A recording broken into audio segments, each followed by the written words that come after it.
Who do you sincerely admire? I'm thinking of some people that are famous that we've all heard of who have done amazing things and would probably show up on a lot of our lists. We're going to be talking today with someone who shows up on my list. You may not know her work, but if you are truly an animal rights person and you've been around this world for a while, she is a legend and she is a wonder.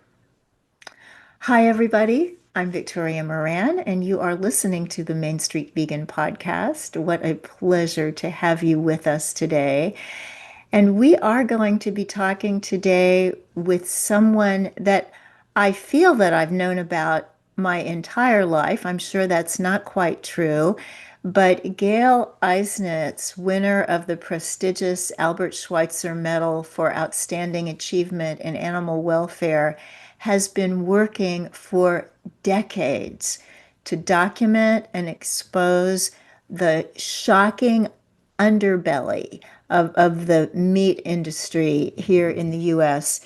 She's the chief investigator for the Humane Farming Association.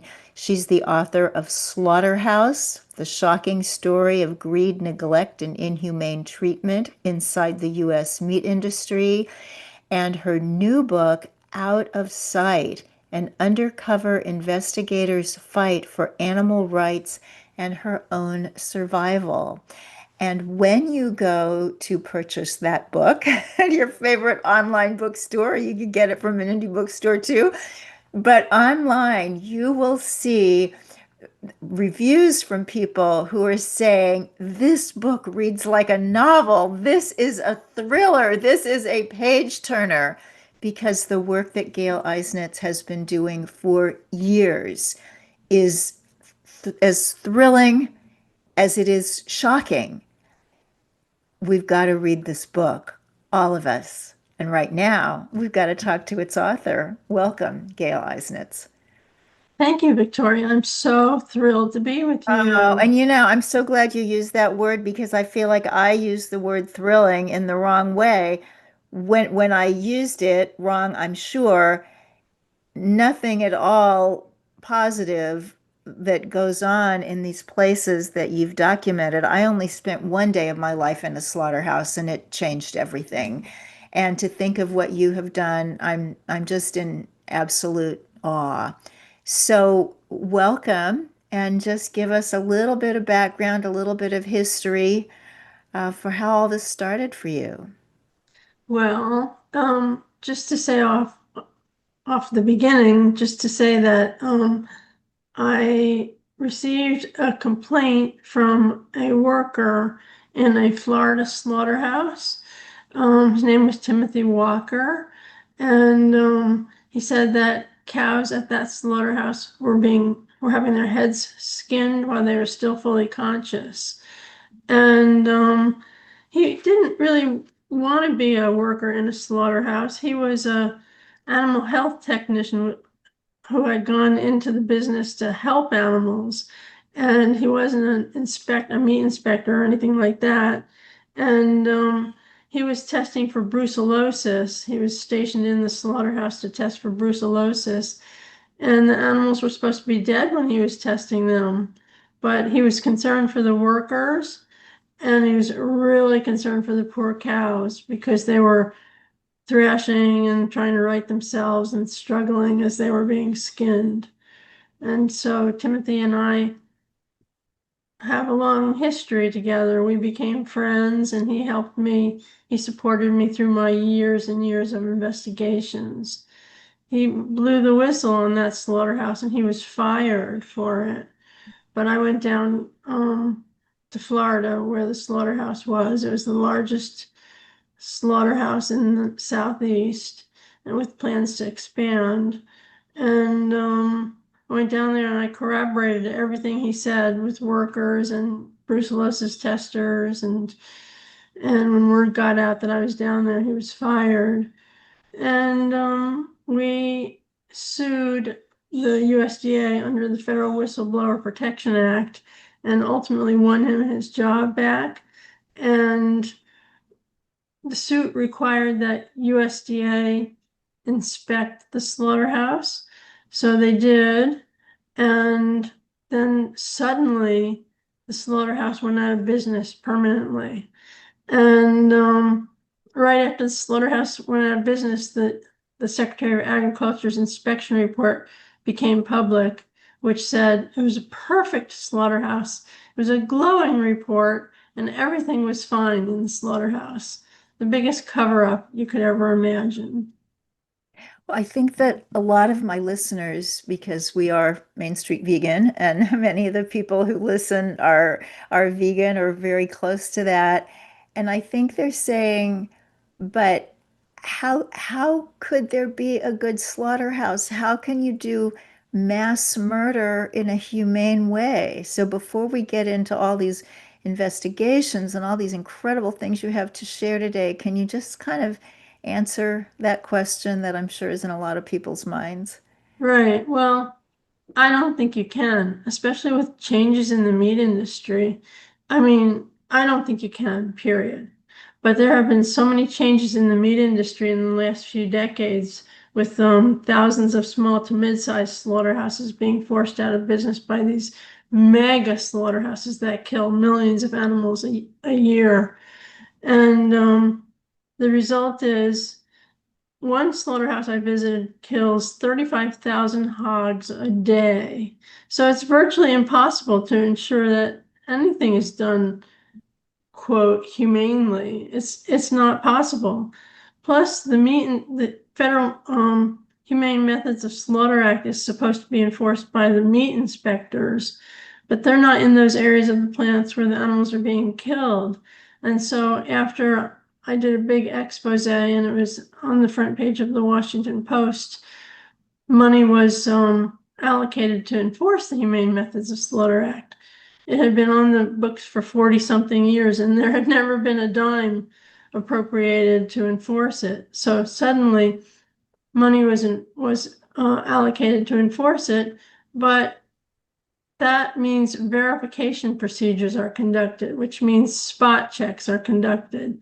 Inspectors come into the areas of the plants where the animals are being killed just temporarily. They're not full-time stationed there. And that's really unfortunate because everything changes when an inspector comes into the area. And the bottom line is less than 3% of the federal meat inspection budget is spent enforcing the Humane Methods of Slaughter Act, which is incredible since the animals are the beings that fuel the entire system. I know that we're all aware of Paul McCartney's famous phrase, if slaughterhouses had glass walls, everybody would be vegetarian. But they not only don't have glass walls, they are truly hidden. And I find it fascinating now that you're saying there are these gargantuan corporate enterprises. Where are they? Why aren't people seeing them? Why aren't the people who patronize in this industry, why can't they know where these products come from? Well, I mean, they're all over the place, mostly in the Midwest. The biggest one in the country is in North Carolina. They're out there, and it's important to note that the production line speeds in these plants, if you're killing 35,000 beings a day, are incredibly fast. Um, the current line speed to kill hogs is 1,106 hogs killed per line per hour. That's one hog every 3 seconds. And now, thanks to the Trump administration, that cap on that line speed is being lifted, so the industry can slaughter as many hogs as fast as it wants. And for chickens, it's the line speed is 140 chickens slaughtered every minute. And that is being increased to 175 birds per minute. That's 3 birds per second. So even if you could enforce a humane slaughter act. At those speeds, you couldn't. No, and It's for virtually birds, the impossible. Humane Slaughter Act doesn't even apply. So Right, exactly. They're exempt. problematic from the very start. So when the man in Florida contacted you, what was your position at that time? Why did he contact you in particular? Well, he had contacted every level of supervisor he could at USDA. And everybody said, it's the same all over the country. There's nothing we can do about it. And then he contacted his member of Congress. And then he contacted the Veterans Administration because he was a veteran. And then he contacted a bunch of animal groups and nobody answered except for me. So I'm so grateful that he contacted me. It was an anonymous letter, but he had put his return address on the envelope. So I was able to figure out who he was and go down there and document what was going on. Mm. So we have this situation where almost everybody eats animals and almost nobody wants to know how they got there. So tell us first about your first book, what inspired that, what's in there, and then we'll move on to what's happening now. Oh, sure. My first book, Slaughterhouse, was inspired by the fact that I had documented violations across the United States. And I had worked with ABC, NBC, CBS, and they all pulled the plug on their stories because they said it was too disgusting. So I didn't know where to turn. I had a really bad boss at the nation's largest animal protection organization, and he would not let me continue documenting slaughterhouse violations. So I had to quit. Uh, it was very complicated because I had just survived breast cancer and I wasn't sure I was going to be able to have medical insurance, but ultimately I quit and I went to Humane Farming Association where I was given the means to continue documenting violations. And my new supervisor there, Brad Miller, said, why don't you write a book? If nobody will expose this stuff, just write a book about it. So I did, and the rest is history. It is indeed. Okay, now your new book, The Page Turner, not that your other one wasn't as well, but your new book is really much more personal. It's about you going into these places and telling the stories that really carry the message. So take us through some of those stories. Oh, sure. Well, I mean, the underlying story of the new book is a very rare visual processing disorder that I have. And I was trying to find out what was wrong with me for many, many, many years, seeing an extraordinary number of doctors who all said I was fine. And the book is a page turner because people want to find out what was wrong with me, which I Mm. only found out 3 years ago when I was writing the book. Um, it was only established as a rare disorder 10 years ago in the scientific literature. And So what were it, your symptoms? So what caused you to want to look for what this was? oh, the symptoms were very, very disabling. I see the world in a pixelated fashion, so I see the world made up of dots, but I have always seen it that way. And that's like not a problem. That's how I see the world. That's fine. But I had so many symptoms, um, and they're classic for people who have this rare disorder. I I had what I refer to as dyslexia of the world, where things just didn't make sense. When I was driving, my depth perception would be off. And when I walked into a forest or a department store, nothing would make sense.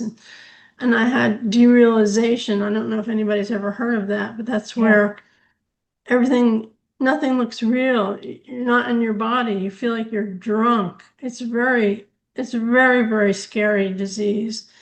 And so I was doing these investigations while I was trying to get to the bottom of what was wrong with me. And it was really hard to do, but that's why readers on reader reviews on Amazon all say it's a page turner and they can't put the book down because they want to find out what's wrong with me, which I did intentionally because I wanted to tell these horrific stories, but I wanted to get mainstream people to want to read the book. So I wove those two stories together and it worked. It works brilliantly. So you're investigating some of these places. First off, how do you get in? There's not exactly a welcome sign on the door of any slaughterhouse. Well, my new book is slaughterhouses and factory farms as well. And a lot of the places I worked with union workers, and I took affidavits and I got them to carry cameras in and things like that. So I didn't go into that many slaughterhouses. I did go into slaughterhouses, got pictures and everything. But I went in once as a USDA supervisor. I pretended I was one, and that worked out really well. And another one I went in as a person who was trying to write a paper on a slaughter, and they let me in. I had different covers, but it was mostly the workers who were so incredibly courageous to do these things for me.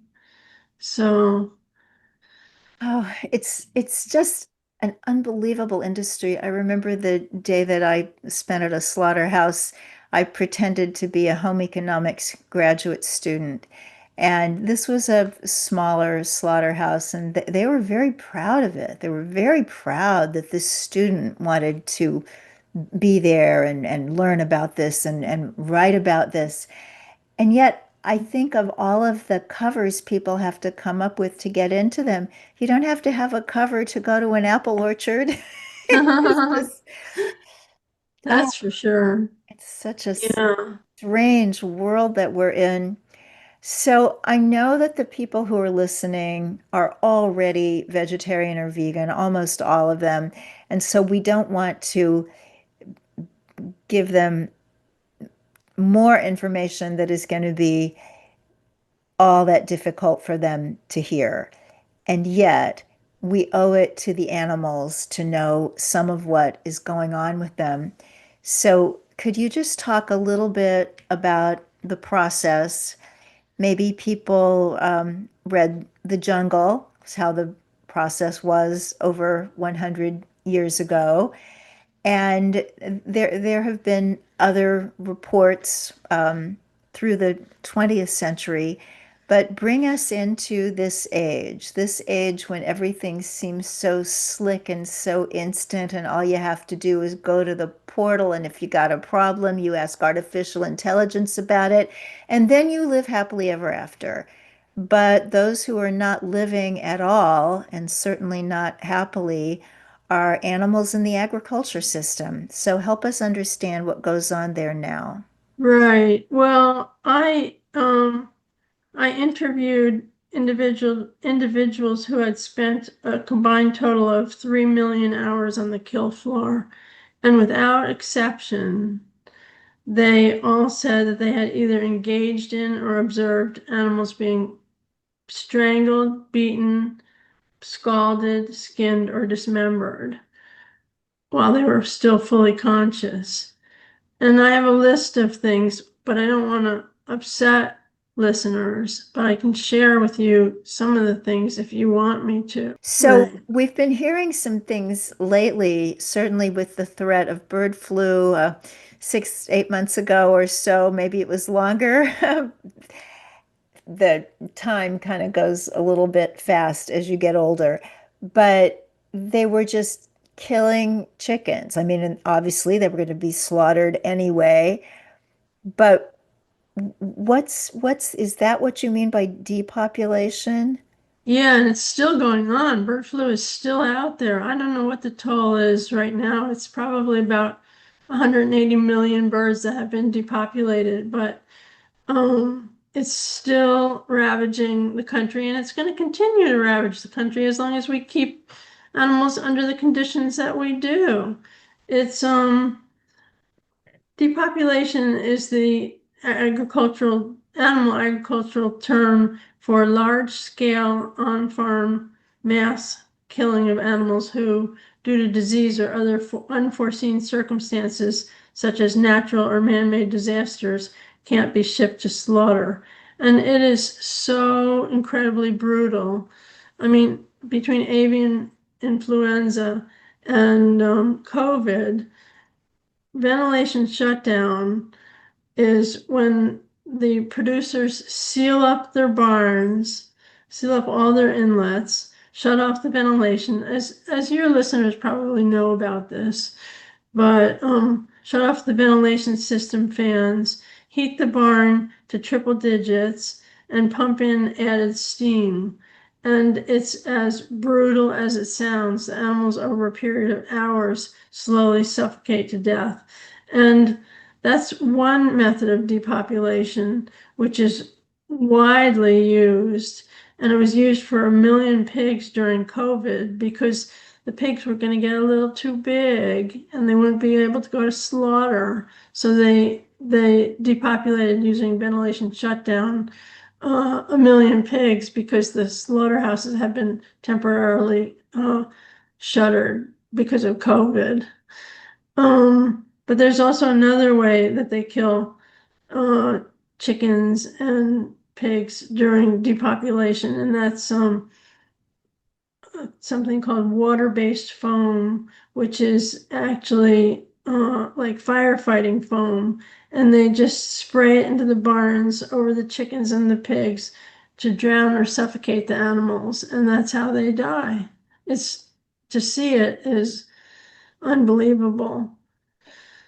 You know, when you first started talking about this, I thought you were going to say that it's not as horribly brutal as slaughter in the slaughterhouses, which certainly for chickens is is a horribly brutal thing. And now you're telling us that it's even worse.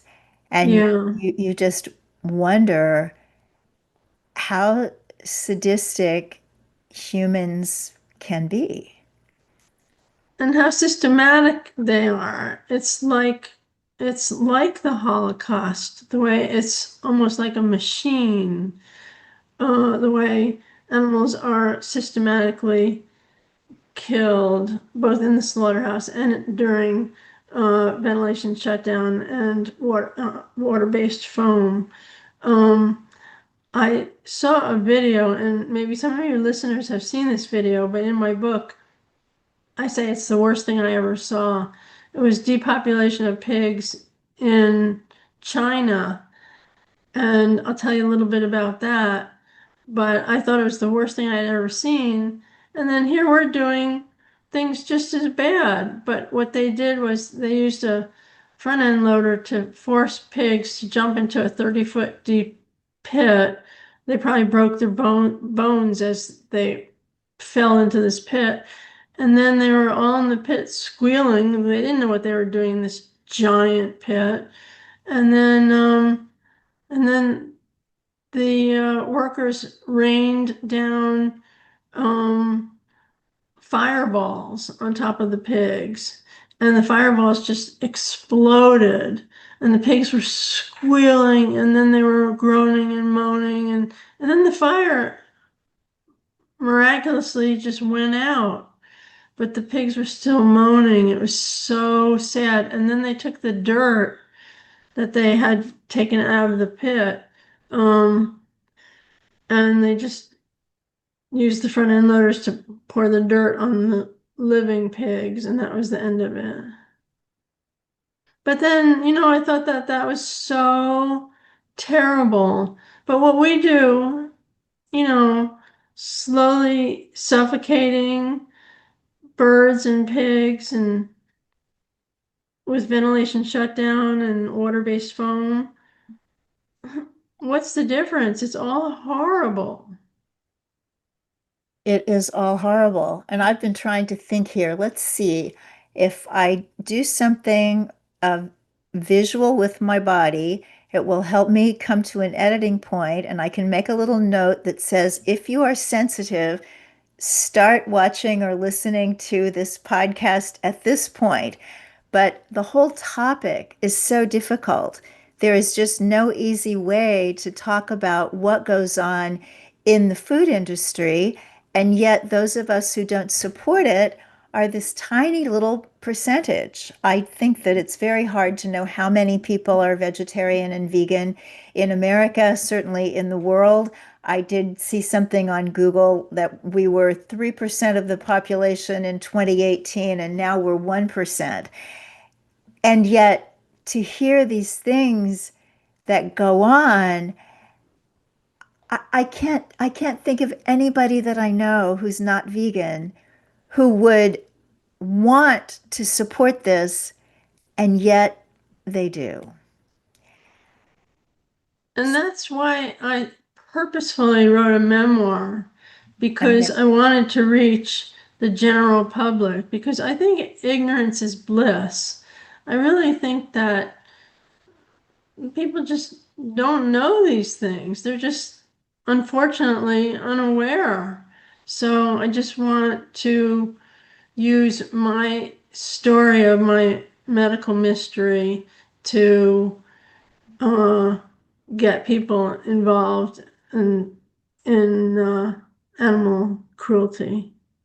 And that is such a grand idea. I don't know if you know that we're working on a feature film, which is, oh my gosh, nobody should try to make a feature film unless you're, I don't know, Cecil B. DeMille reincarnated, because it's so difficult and it takes so much of other people's money.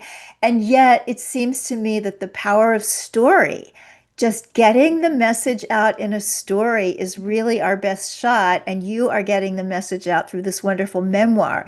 So people who are watching on YouTube, you saw me do that little meditative thing a minute ago. That's so that I'll know where to tell people we're going to stop talking about some of these egregious cruelties that go on and talk a little bit more about Gail's history and her story and what we can do to change things. So let's get a little bit political here, because farmers are reimbursed by American taxpayers for animals who die because they don't have protections from harsh weather. So, how did that come about? How does it work? And how can we change it? Um, I think it came about in the 2008 Farm Bill somehow. I'm sure the farmers lobbied for it. Um, but yeah, they're reimbursed 75% of the animal's market value for every animal that dies in inclement weather. And I became aware of it a while back when I was watching the news, and I saw that 40,000 cows and calves had suffocated in the snow in a big storm. And I thought, well, that's weird. How are they going to survive in their business? And then I looked into it and I found out about this thing called the Livestock Indemnity Program, where they don't pay any insurance premiums or anything. They just, if their animals die, they just get reimbursed with our tax dollars, which is crazy. So since 2008, USDA has paid out $500 million for hundreds of millions of dead livestock and poultry with our tax dollars.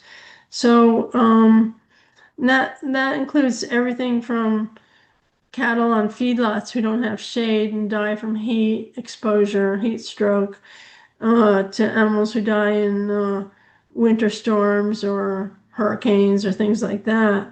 But last session, we had legislation introduced in Congress that this was a very reasonable request. It wasn't like asking for the sky. We just said that farmers, producers should be required to develop and implement disaster preparedness plans before they ever receive a dime of money from USDA.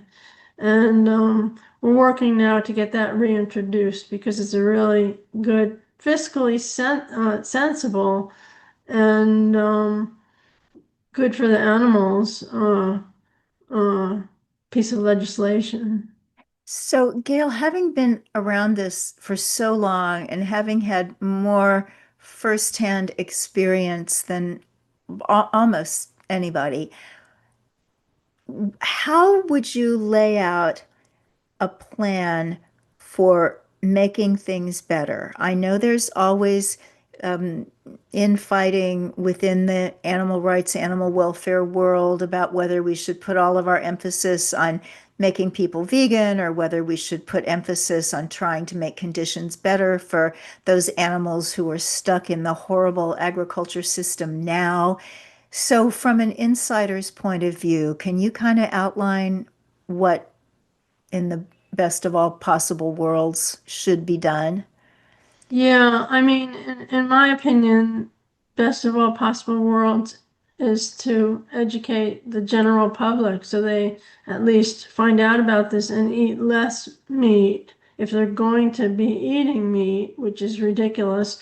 But if they're going to be eating meat, then if they would just become aware of this, they would eat less meat. And that's where I had such struggles with the networks. I was trying so hard to get this information out to the public. But, the networks will air stabbings and starvation and shootings and everything, but they just won't touch animal abuse for some reason. Well, I know the reason. They say the viewers will change the channel. That's what they all said to me. So, um, when I initially wrote Slaughterhouse, I I like your bunny sorry, hug. thanks. Um, I thought a good start would be to slow line speeds down because so much terrible stuff happens because of the line speeds are so fast in slaughterhouses. I mean, but instead they're increasing them. So I just think that the way to do it is to educate the general public who doesn't know what's going on. I think Um, this is why so many of our wonderful young people are out there just in direct communication with people. They're in Union Square, they're in Trafalgar Square, they're wherever they happen to be on Earth, just talking one-on-one to people. Have you seen this? Do you know this? Do you understand this? And kind of get rid of some of the gatekeepers that way. So, if you were starting your career today and just learning about these things right now, 2025, how would you do things? um, I think I would do everything the same because we have had some major wins. Looking back, I mean, it's been hell trying to get this information out, but we have had some major wins. I mean, I've fought with prosecutors for years. We fought with the U.S. Secretary of Agriculture down in Florida. We fought with attorneys general in Nebraska and South Dakota and Oregon and Ohio and Washington State. Um, we gave them open and shut cases with, for example, in one case we gave them, we gave them video and still photos and testimony. We gave them 800 pages of worker testimony, and they still refuse to consider prosecuting the abusers, these big corporations. So it's been hell trying to get these big corporations prosecuted because they're protected by state prosecutors. Um, but in answer to your question, we've had several victories. Like I'm just trying to think. The Well, the Washington, HBO, the exposing the pig factory farm violations, that was huge. yeah, that was great. That aired 19 times in one Wow. month, and then it Wow. continued to air for many months after. So that was great. Um, we had the front page story in the Washington Post, which generated funding to enforce the Humane Methods of Slaughter Act, which had, as I said earlier, had been on the books for more than 40 years and not never had a penny put towards its enforcement. Um, we Humane Farming Association, who I work for, who's wonderful and operates the largest farm animal sanctuary in the country. They've had the national veal boycott for several decades, and now, excuse me, we've seen a drop of 89% of calves produced for veal in the United States during that time, thanks to the national veal boycott. So, um, there's another one that I can't think of, but we've had some really big successes. So it's not all gloom and doom. And that's good. And it's just occurring to me that since some people maybe tuned in later so that they wouldn't be in on some of the descriptions of what goes on in the factory farming and slaughter industry, that they missed the introduction of my wonderful guest, Gail Eisnitz. And we're here talking about her second book, which is a memoir. It gets the information out about what goes on in factory farms and slaughterhouses, but it's also part of this intriguing medical mystery. So it is a heck of a book. I mean, it's a great book for people that just like mysteries and like to read books that just keep them like, okay, I'm going to just one more chapter, one more chapter. I know it's late, but I'll read a little more. And that book is called Out of Sight. The subtitle is An Undercover Investigator's Fight for Animal Rights and Her Own Survival. And Gail's work has resulted in exposés on Good Morning America, ABC Primetime Live, Dateline NBC. She's been in the New York Times, Washington Post, San Francisco Chronicle, Detroit Free Press. You know, we say it's really hard to get this information out in the mainstream media, and it is. But Gail, you have really overcome a lot of odds, and you've gotten stuff out there in ways that very few other people have managed to do. So, how do you see things right now? We're out in the world in a way that people have heard of the term animal rights, people have heard the word vegan, and yet around the world, my understanding is more people are consuming animal products than ever in history. What are we doing wrong? Yeah, I know. It's like 55 years ago, we slaughtered 10 billion animals in the world a year. And now we're slaughtering 10 billion animals each year in the United States alone. So we're on a path to total destruction for the environment, the world, and of course the poor animals. Um,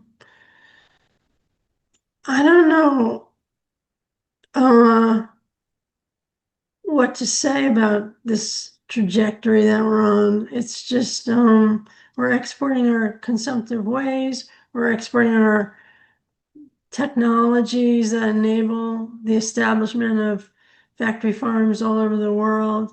Now, I think most people are aware that there are some factory farms in China, a number of them that are 26 stories tall and produce 1 million pigs per barn, a 26-story barn.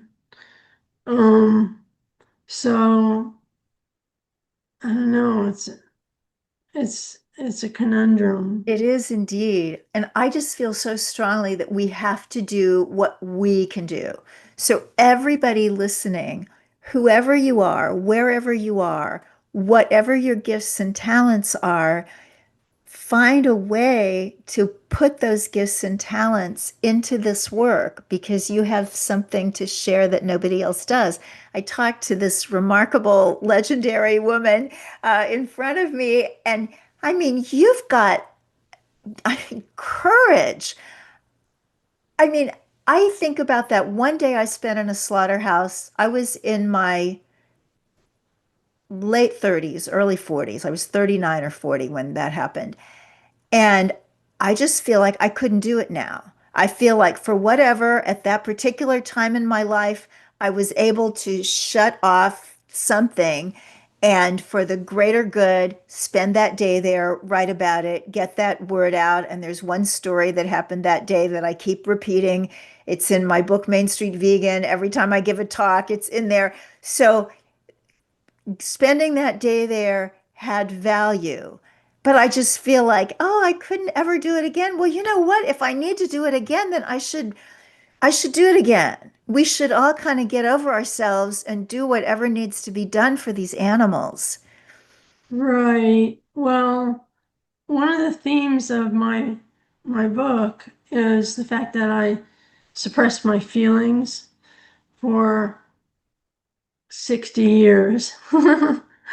And fortunately, they were just frozen. But fortunately, that enabled me to do my job. And it's a good thing that I'm starting to thaw now. I don't like seeing terrible things anymore, but it has to do with self-compassion. I mean, another one of the themes of the book is how I blamed myself for my visual processing problem because I saw 100 doctors and they all told me I was fine. So I blamed myself. I thought I was doing it to myself. And um, when I finally got the diagnosis 3 years ago, when I was already writing the book, um, and also through some spiritual work, I've come to have some self-compassion, and it's just wonderful. I feel like a different person than I Oh, was when I was doing most of this work. oh, well, I'm so happy that you found that peace. I really believe that for many, many people, not everybody, some people, the whole spiritual thing to them is just, woo woo and they don't need it.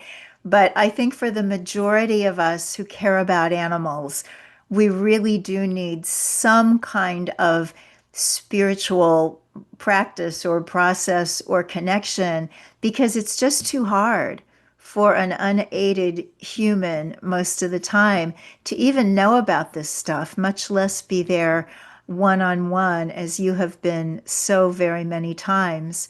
So, what would you say to people who do care about animals, who do care about this issue?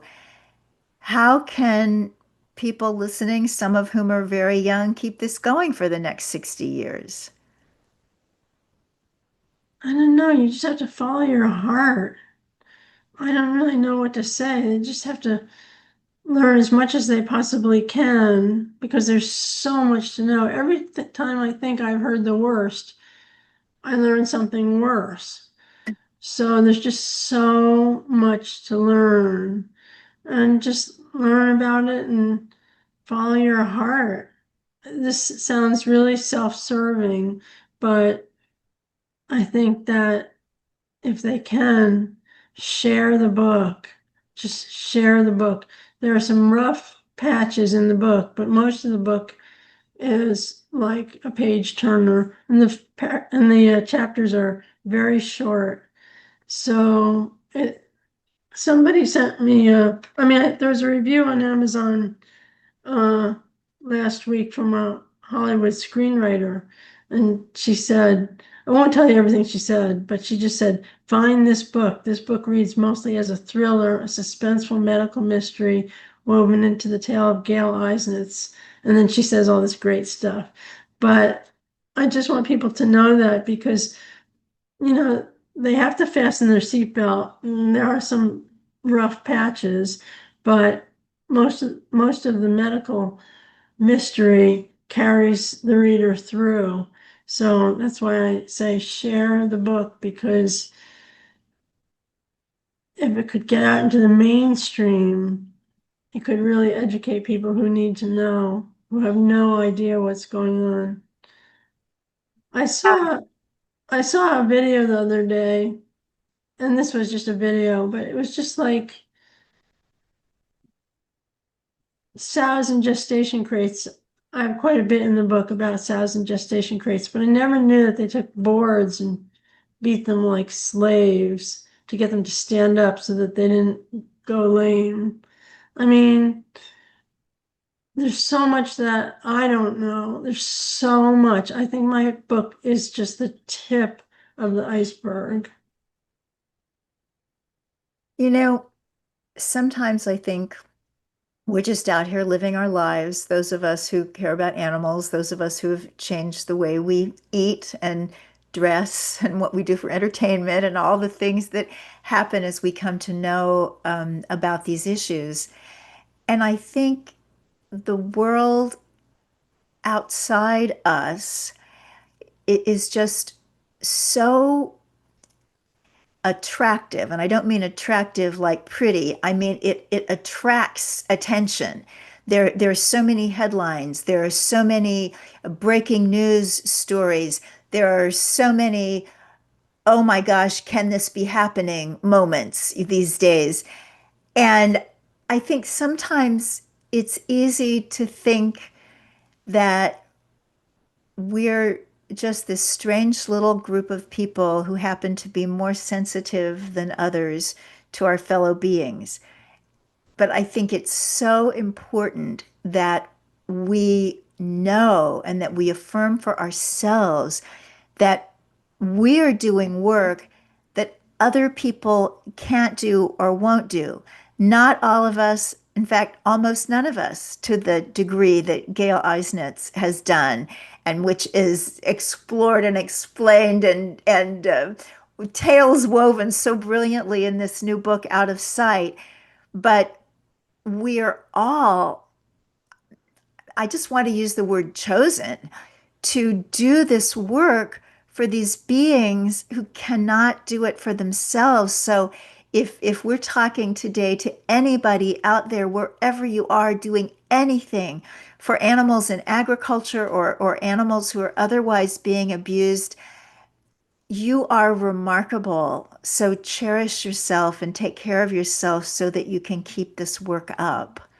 So, Gail, if you were sitting on a bus and talking with a stranger, and they ask you, what do you do? What's your life's work? What would you tell them? Well, I get asked that question every once in a while, and I just say farm animal protection, and that's the end of the conversation. Unfortunately, people don't want to know about it, but I think we are chosen, and I think we're very, very fortunate to be chosen to do this work because we could be oblivious and not know what's going on, but we are definitely in a position to make a difference. I just remembered what the other victory was, and it's worth mentioning.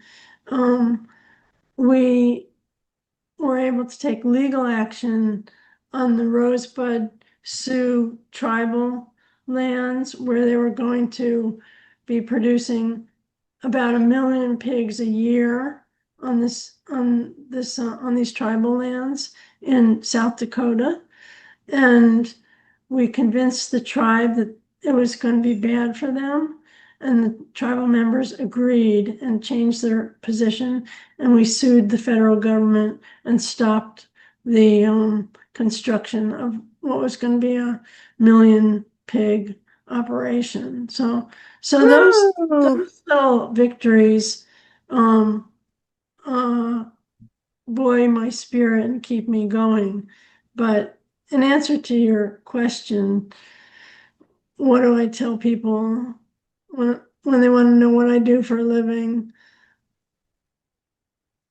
I just tell them that I do farm animal protection and try to educate the public about what goes on behind the closed doors of factory farms and slaughterhouses. And that's definitely a conversation stopper. And yet it's a thought starter. I can't imagine how anyone could meet someone who tells them that and not start thinking, well, what do they need protection from? So, listeners, I cannot tell you any more strongly how much I recommend this book. And a lot cooler people than me are recommending it too. So I just want to read you a couple of the endorsements from Jane Goodall. For years, Eisnitz has been a courageous and eloquent champion for the millions of suffering animals in factory farms who can't speak for themselves. Shocking, heartbreaking, and full of compassion, this will reach into your heart, make you think about what you eat, and inspire you to do your bit to make this a more caring world. Ah, and thank you, Jane Goodall, for using the word shocking, because that was the word I was looking for early on when I was first introducing Gail. And I said some other kind of word that wasn't right, but the word I was looking for was shocking. So you never know when Jane Goodall is going to come in and save the day. And this is from Ingrid Newkirk, founder and president of PETA. Absolutely stunning, an eye and mind opening read from someone who has been there, found things out, and ripped back the curtain so that we can know all about them too. Thank you so much. Thank you for what you have done and continue to do for animals. Thank you for your incredible courage. Thank you for being willing to look where most of us have not been able to look or have not been willing to look. And thank you for writing such a great book. And finally, I just want to, in our kind of final moments here, just ask you, as you look at this work of a lifetime, what makes you most proud? I think the Washington Post story makes me the most proud because it did generate funding to enforce the Humane Slaughter Act for whatever that's worth. It did. It was one of the highest reader response pieces in the history of the Washington Post. So that makes me really happy because what I have been saying all along is if people know, they will show that they care. And the networks have been saying, too disgusting, they'll change the channel.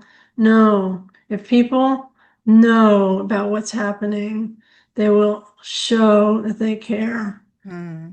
One of the things that I hear from people who consume animal products is, well, I don't get mine that way. I get the good kind. What do you say to people like that? Even if there were a good kind, which I don't believe there is, there's not enough of it for all those people. No, I don't. No, I had that happen to me. My publisher set me up with a number of conservative podcasts, and they all told me how they each get their half a cow. They buy half a cow and then they know that it's better and all this stuff. I didn't know what to say. I was sort of speechless. Well, I think that's one of the things that we have to grapple with as animal rights activists. Of course, we have to go after factory farming because that's horror exponentially multiplied. But it was horrible before factory farming, too. And I think what the Maha people and a lot of the conservative people are trying to do is get back to some sort of idyllic past when everything was simpler and the chickens and the pigs were all out having a great time. It was never that great. I mean, we talked to somebody like Jim Mason, who grew up in the 1940s and 50s on a family farm, and it was still horrible. Not as horrible as factory farming, but it's very difficult to kind of put grades on torture. When I talked to those people who bought half a cow, I just went down the list of violations that I had documented. So I felt like at least I was reaching them with information that they would never know. But I really didn't know what to say when they said they bought half a cow. I just let them know how terrible things are. Well, they have that thing they love to say about, oh, the animals that I eat lived a wonderful life and then they had one bad day. There's a lot to be said that their life wasn't so wonderful. Um, and that one bad day could be so horrific that even if their lives were wonderful, there's just no excuse. I Yeah. don't know how we can get across to people the sanctity of life. And maybe that's where it has to start. That, if we hear that someone was a human, was brutally murdered, do we say, well, how was their life before? If they had a nice, comfortable life, it's okay, they were brutally murdered. We don't say that. The murder is the issue there, not whether the person who was murdered was having a great time or a not so great time living. And if we could just get that to extend to the non-human beings, so much would change. Well, you do that with your Compassion Consortium. Oh, bless you. Yeah. Oh, thank you. Well, for people who don't know about the Compassion Consortium, since it was brought up, you can check it out, compassionconsortium.org. We are a spiritual center for animal advocates, and we try to help nurture people and support people who are out there doing amazing things for animals. And somebody doing amazing things for animals is Gail Eisnitz. So please, please, please read this book, Out of Sight. Great title. Was that your title or your publisher's title? My title. Wow, to draw on the slaughterhouses and the factory farms are out of sight, and you were having this vision situation. So, in finding out what that disorder is, are you able to get treatment? Are things any better for you on that score? Things got better for me. I still have serious problems, but I don't have the derealization where you feel drunk all the time and all that stuff. So I'm so grateful. There is no cure for it, and there now are Facebook groups, and the poor people in those groups are just struggling so much. It's just really sad. I'm glad I didn't know what I had, and I'm glad those Facebook posts didn't exist because I would have been absolutely hopeless. Well, you are filling us with hope, and you are filling the animals with hope. And you've really inspired me that no matter what else is going on in my life, no matter what else I have to deal with, as long as I have breath, changing things for these animals has to be at the top of my list every day. So thank you for the inspiration. Thank you for Out of Sight. Thank you for Slaughterhouse. Guys, while we're buying these books, why not just pick up both of them? I mean, when you got a good thing going on, double it. And as Gail said, do consider getting Out of Sight as gifts, because anybody that you know that likes a good mystery, that likes a good thriller, is going to love this book. Thank you so much, Gail Eisnitz. Thank you, Victoria. It's been wonderful. And everybody listening, bless your hearts and let's go out and make Main Street vegan.